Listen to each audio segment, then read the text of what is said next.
Satara news, निर्भीड व निष्पक्ष बातमी देणारा एकमेव व्यासपीठ। स्थानिक गुन्हे शाखा सातारा यांनी रेकॉर्ड ब्रेक कारवाई करत माहे नोव्हेंबर 2022 पासून दरोडा, जबरी चोरी, घरफोडी, मोटारसायकल चोरी, इतर चोरी असे एकूण 138 मालमत्तेचे गुन्हे उघडकीस आणले असून नमूद गुन्ह्यातील चोरीस गेलेल्या सोन्याच्या दागिन्यांपैकी 391 तोळे सोने, 3 किलो 910 ग्राम असा एकूण 1,66,32,830 रुपये किमतीचा मुद्देमाल हस्तगत करण्यात आलेला आहे।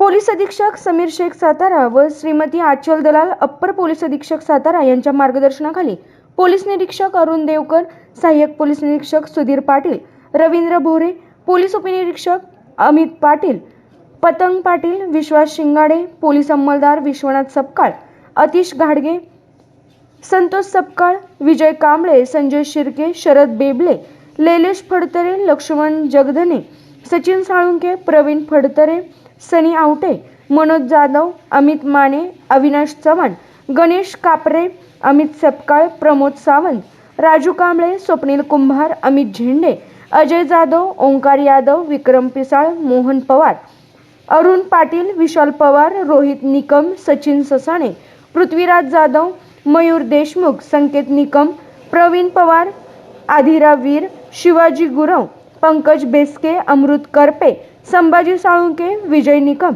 यांनी सदरची कारवाई केली असून या कारवाईमध्ये सहभागी अधिकारी व अंमलदार यांचे श्री समीर शेख पोलीस अधीक्षक सातारा व श्रीमती आचल दलाल अप्पर पोलीस अधीक्षक सातारा यांनी अभिनंदन केलेले आहे। महत्त्वाची डिटेक्शनची बाबतीत आपल्याला माहिती द्यायची होती। ह्याच्यामध्ये सातारा जिल्ह्यामध्ये एक आरोपी गँग आहे। त्याच्यामध्ये काही महिन्याआधी या गँगचा एक जो सदस्य होता त्याला अटक करण्यात आली होती। त्याच्याकडून 62 तोळे सोनं आम्ही रिकवर केला होता।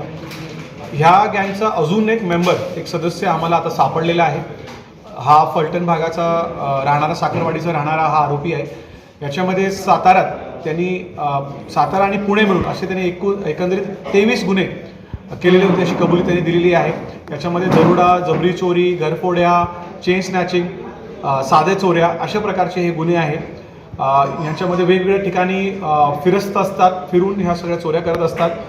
यांच्याकडून लोणंदच्या गुन्ह्यामध्ये आम्ही यांची पोलीस कस्टडी घेतली, त्यांच्याकडून विचारपूस केलेली आणि विचारपूस केल्यानंतर यांच्याकडनं चांगली रिकव्हरी झालेली आहे। 53 तोळा सोना यांच्याकडून आम्ही रिकवर केलेला आहे। त्याचबरोबर 46,000चा चांदी यांच्याकडून रिकवर झालेला आहे। एकंदरीत 32 लाख रुपयाचा जो मुद्देमाल आहे तो याच्यामध्ये रिकवर झालेला आहे। आणि हा सर्व मुद्देमाल जे गरीब पब्लिक आहे, लोक आहे, फिर्यादी आहे, पीडित आहे, ज्यांच्याकडून या सगळ्यांनी चोरी केलेल्या होत्या, यांना आम्ही आता परत करण्यासाठी लवकरात लवकर त्याची प्रोसेस आम्ही सुरू करतोय, जेणेकरून गरीब पीडितांना त्यांचा जो सोना आहे तो परत, आयुष्यभरची जी कमाई आहे त्यांना जी परत मिळेल। त्याचबरोबर ह्या गुन्ह्यामध्ये आणखीन काही सदस्यांचे नाव त्यांनी आम्हाला सांगितलेले आहे।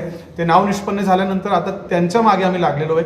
त्यांना अटक करून, त्यांना ताब्यात घेऊन त्यांच्याकडून आणखीन काही इतर गुन्हे जर डिटेक्ट झाले आणि त्यांच्याकडून आणखीन काही डिटेक्शन झाला तर आणखीन गरीब लोकांचा जो सोना आहे किंवा आयुष्यभरची जी कमाई आहे ते त्यांना परत करता येईल, त्याचा प्रयत्न आमच्याकडून सध्या सुरू आहे।